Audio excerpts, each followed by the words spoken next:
बिस्मिल्लाहिर्रहमानिर्रहीम। अस्सलाम वालेकुम।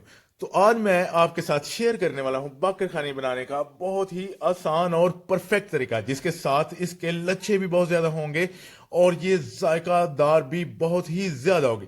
बिस्मिल्लाहिर्रहमानिर्रहीम। यहाँ पर हमने लिया है 8 किलो पानी। 8 किलो पानी एक हम बड़े से दौर में डाल देंगे और इसमें डालेंगे नमक। तो नमक हमने हस्बे जायका डालना होता है। इसको हमने जब डालना है थोड़ा कम डालना है और फिर बाद में चख के हमने इसको पूरा करना होता है। तो ये देखें, हमने इसमें नमक डाला और नमक डालने के बाद हम इसमें डालेंगे मैदा। यहाँ पर किसी किस्म की और कोई भी चीज़ नहीं डलेगी, यहाँ पर सिर्फ और सिर्फ डलेगा मैदा। तो इस मैदे को हमने बहुत अच्छे तरीके से गूंदना होता है, जिस तरह के नान का आटा गूंदा जाता है सेम वही तरह हमने इसको गूंदना है। लेकिन उसका तरीकाकार थोड़ा सा और है, इसका तरीका और है। इसको हमने सख्त रखना होता है। ये देखेंगे, हमने इसको इस तरह से सख्त रखना है। ये प्योर मैदा है। एक फाइन मैदा होता है, एक मैदा होता है, और ये है मैदा। तो इसको हमने यहाँ पर थोड़ा सा सख्त रख के इसको हाथों की तलियों के साथ इस तरह से मुलायम करना होता है, मिक्स करना होता है कि ये एक जान नज़र आए, जिस तरह से क्रीम होती है इस तरह से नज़र आए। तो ये देखेंगे, ये आधा आटा हमने बाहर निकाल लिया है। इसको कहते हैं पेड़ा। जो कारीगर हजरात हैं जो बाकरखानियाँ बनाना जानते हैं, वो पेड़े के हिसाब से ही बाकरखानियाँ बनाते हैं। तो ये जो पानी हमने डाला है, आटा हमने बनाया है, इससे 2 पेड़े बनने वाले हैं। तो एक पेड़ा तो हमने बनाकर बाहर जो है टेबल पे रख दिया है, लक्कड़ का टेबल होता है साथ में। तो दूसरा पेड़ा हो रहा है तैयार। इसको हमने हाथों की मुट्ठियों के साथ तली लगाकर, मतलब अच्छे तरीके से हमने इसको मुलायम करना होता है। तो ये देखिए कि हाथों को हमने पानी लगा लगा के इसको मुलायम करना होता है। और जो पेड़ा पहले हमने बनाया था वो भी हमने दौर में रख दिया है, दोनों को इकट्ठे ही। तो अब हम दोनों को अच्छे तरीके से मिक्स करेंगे, थोड़ा सा और इस पर मेहनत करेंगे। इसको हाथों की तलियों के साथ मलेंगे, रगड़ेंगे और मुक्की लगाएंगे, ताकि ये एक जान हो जाए और अच्छी तरह से ये मिक्स हो जाए। ये काफ़ी ज़्यादा मेहनत का काम है। जितनी हम यहाँ पर इस पे मेहनत करेंगे, बाकरखानी उतनी ही खस्ता होगी और लच्छेदार होगी, जायका भी परफेक्ट होगा।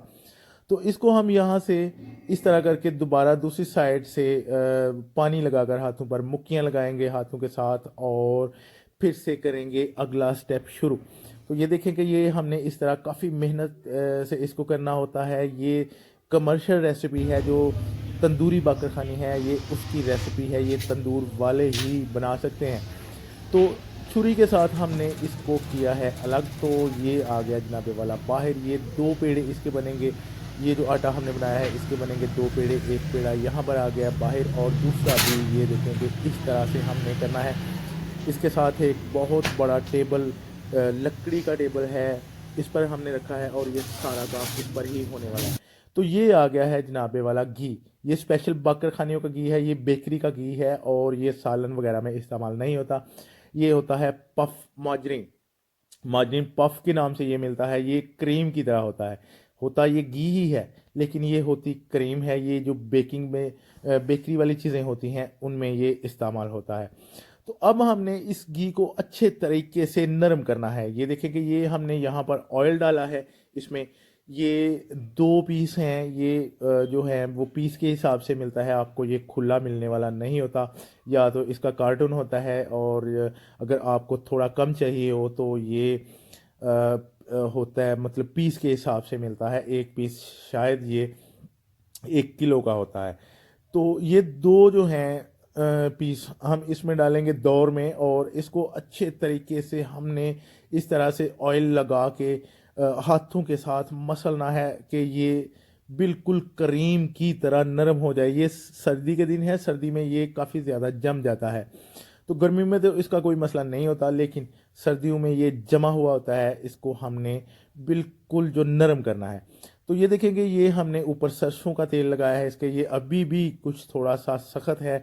ये हमने इसके ऊपर लगाया है सरसों का तेल, और फिर से इसको हाथों की मदद से हम अच्छे तरीके से करेंगे नरम। ठीक है, इस तरह से हम इसको नरम करते जाएंगे। जब ये एक जान हो जाएगा, जो हमने तेल डाला है सरसों का तेल ऑयल डाला है वो सारा का सारा इसमें मिक्स हो जाएगा। तो ये देखें, ये हो गया मुकम्मल तैयार। बिल्कुल ये नरम है, क्रीम की तरह आपको दिख रहा है, बिल्कुल ये क्रीम ही है। ठीक है ये घी है लेकिन ये क्रीम की तरह से आपको नज़र आएगा। तो एक पेड़े को हम तैयार करेंगे आपके सामने। ये जो आपको नज़र आ रहा है लक्कड़ का टेबल, इस पर हम लगाएंगे सरसों का तेल। तो सरसों के तेल पर इसको ऊपर बिछाएंगे और बेलन की मदद से हम इसको बेलेंगे। तो आगे आप देखें कि होता है क्या।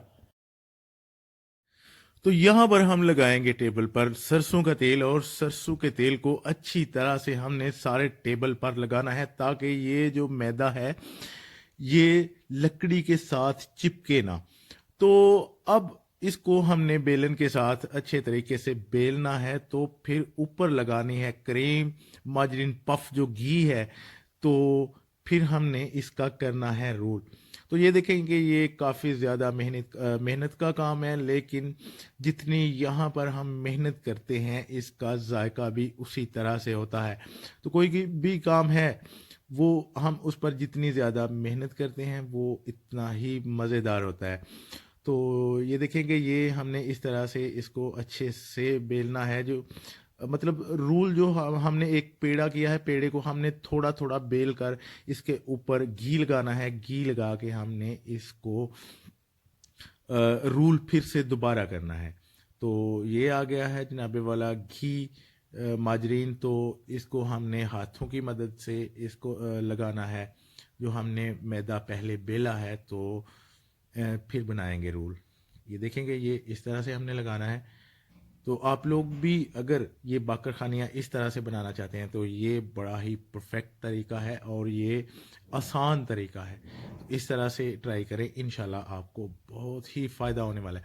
तो ये देखेंगे ये सारी की सारी क्रीम हमने लगाई मैदे पर और हाथों की मदद से इसको अच्छे तरीके से बछाया। तो फिर बना लिया रोल। तो इसी तरह से हम सरसों का तेल जो है वो टेबल पर लगाते जाएंगे। तो इसको बेलन की मदद से बेलते जाएंगे और ऊपर क्रीम लगाते जाएंगे। तो ये सारा का सारा रोल होता जाएगा मुकम्मल। तो इसके काफ़ी ज़्यादा तरीके हैं, लेकिन ये जो तरीका मैं आपके साथ शेयर कर रहा हूँ ये बहुत ही आसान है और इसकी बाकर खानी भी बहुत ज़्यादा लच्छेदार और खस्ता बनती है। ये उस्ताद ताहिर हैं, सियालकोट में काफ़ी ज़्यादा जो बाकर खानी है इनकी बिकती है। कुछ जो शॉप हैं सियालकोट की ये वहाँ पे सप्लाई देते हैं। माशाल्लाह बहुत ज़्यादा बाकर खानी है जो इनकी सेल होती है। ये देखेंगे इस तरह हमने क्रीम को साथ साथ लगाते जाना है और साथ साथ में ये इस तरह से रोल बनाते जाना है जी। तो ये देखेंगे ये घी है, माजरीन पफ घी। तो इसकी जो है हमने ऊपर अच्छे तरीके से तय लगानी होती है। ये देखेंगे ये सारी की सारी तय लगी हुई है। जो नीचे मैदा है वो बिल्कुल भी नज़र नहीं आ रहा। अच्छे तरीके से इसके ऊपर तय लगा के फिर हमने इसको करना होता है रोल।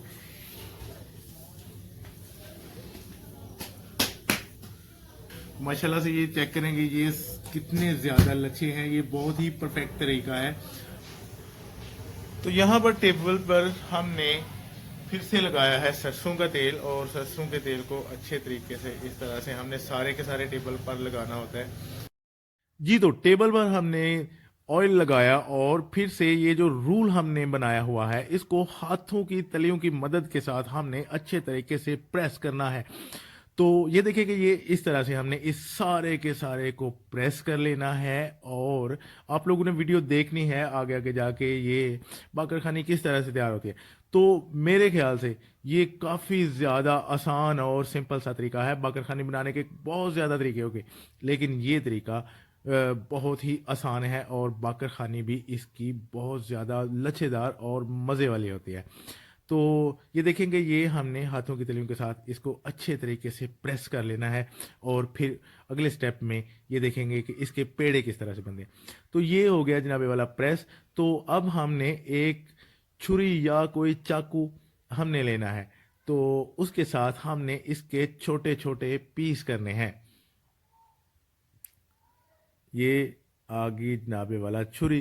तो छुरी के साथ इस तरह से हमने इसके पीस बनाने हैं। तो ये हो गए हैं पीस। तो अब हम इनकी एक तह लगा लेंगे। ये देखेंगे, ये हमने इस तरह इनको एक दूसरे के ऊपर रखना होता है। अगर आप लोगों ने ये काम करना है, तह लगानी है, तो ठीक है, नहीं तो कोई भी मसला नहीं होने वाला होता। आप जहां पर भी इसको रखते हैं वहां से इसके पेड़े बनाए जा सकते हैं। तो अभी तक आप लोग मेरी वीडियो देख रहे हैं तो चैनल को सब्सक्राइब भी कर दें और वीडियो को लाइक ज़रूर किया करें, ताकि मैं बहुत ही अच्छी अच्छी रेसिपी आपके साथ शेयर करूं। तो ये स्टेप बाय स्टेप आपको मैं तरीका बता रहा हूं। ये आपने वीडियो आगे देखनी है तो फिर मुकम्मल वीडियो होगी तो फिर ही आपको समझ आने वाली है। ये देखें कि मैं आपको बारीकी से समझाता हूँ कि ये इस जो पीस है इसे तोड़ कर इसको लगाना है यहाँ पर खुश्का, और जनाब इसको इस तरह से गोल करना है। मतलब जिस तरह आम पेड़े बनते हैं उस तरह से हमने इसको नहीं बनाना। ये ऊपर से गोल है और ये पिछली साइड चेक करें, ये इस तरह से फोल्ड होना चाहिए जी। तो ये देखेंगे बहुत ज्यादा पेड़े बन चुके हैं। तो सर्दियों के दिन हैं, पेड़े को भी अच्छे तरीके से संभाल के रखना पड़ता है।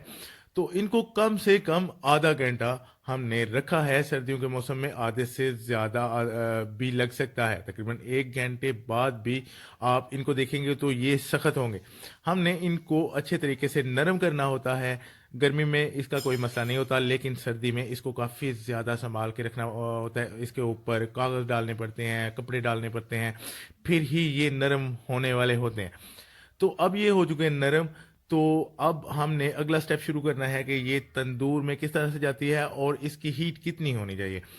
तो मेरा वीडियो लंबी करने का मकसद ये होता है कि आपको मैं अच्छे तरीके से समझा सकूं। वीडियो शॉर्टकट अगर मैं बनाऊं तो वो आपको अच्छे से कोई समझ नहीं आने वाली होती, इसलिए मैं वीडियो इतनी ज़्यादा लंबी करता हूं ताकि आपको स्टेप बाय स्टेप मैं समझा सकूं। तो यहाँ पर हम बनाएंगे टिक्कियाँ। तो टिक्कियाँ जिस तरह से नान की टिक्कियाँ होती हैं सेम उसी तरह से हमने बनानी होती हैं। ये देखेंगे, ये सेम जो नान या रोटी का तरीका है वही तरीका है, और सिर्फ इसमें डिफरेंस ये होता है कि इसकी जो नान लगाने वाली गद्दी होती है वो गद्दी नहीं होती, ये हाथों के साथ लगाई जाती है। बाकी यहाँ पर सारा का सारा तरीका जो है नान या रोटी वाला है।